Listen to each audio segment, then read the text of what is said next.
The Industrial Revolution first began in Britain and later spread to the rest of Europe and eventually North America. It occurred approximately between 1750 and 1850. In general, it involved the rise of the factory system in manufacturing.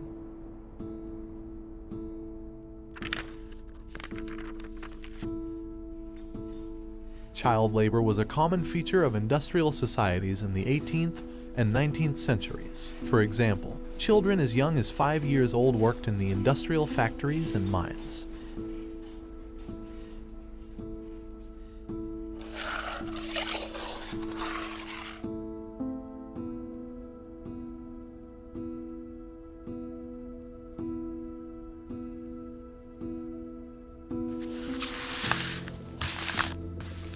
Children were employed in industrial workplaces for several reasons, including 1. They were viewed as obedient workers. 2. There was no affordable schooling. 3. Working-class families needed the extra income. 4. There were few or no laws protecting children.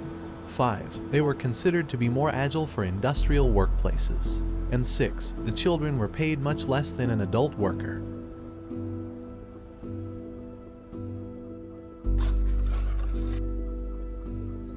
The working conditions faced by children during the Industrial Revolution were brutal. For instance, the children were forced to work long shifts in hot, dirty, and dangerous settings.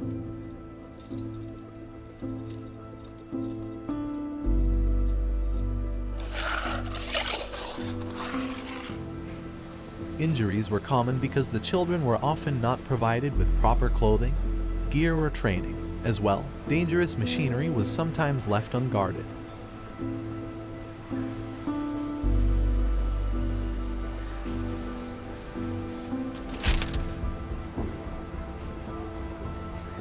A British House of Commons report from 1832 noted, "There are factories, no means few in number, nor confined to the smaller mills, in which serious accidents are continually occurring, and in which, notwithstanding, dangerous parts of the machinery are allowed to remain unfenced." Injured children were generally fired from their job without any form of assistance or compensation.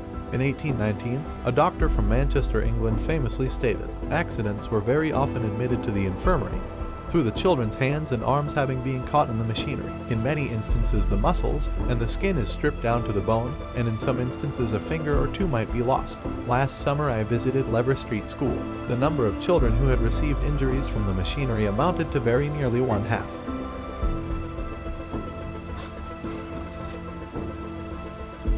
Children also regularly faced harsh treatment in the industrial workplaces. For example, they were often denied breaks and were sometimes subject to beatings and whippings by factory managers.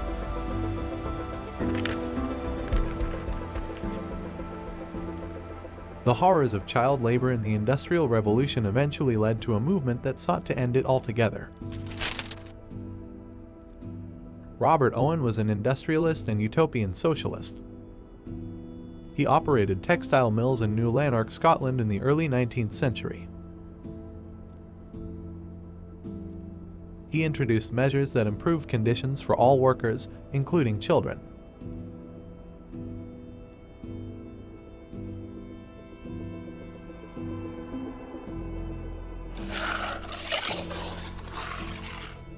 The British Parliament passed a series of laws throughout the 19th century aimed at improving conditions in industrial factories. Today, these are known as the Factory Acts.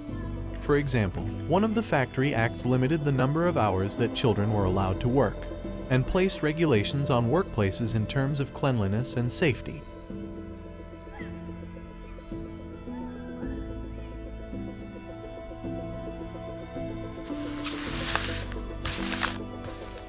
In the United States, the National Child Labor Committee campaigned to end child labor.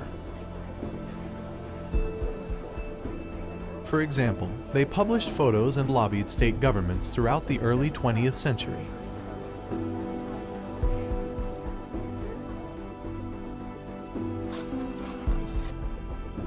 Louis Hein, an American photographer, took photos of child labor throughout this time period that were used by the National Child Labor Committee. His photos remain important for understanding the impacts of child labor during the time frame of the Industrial Revolution.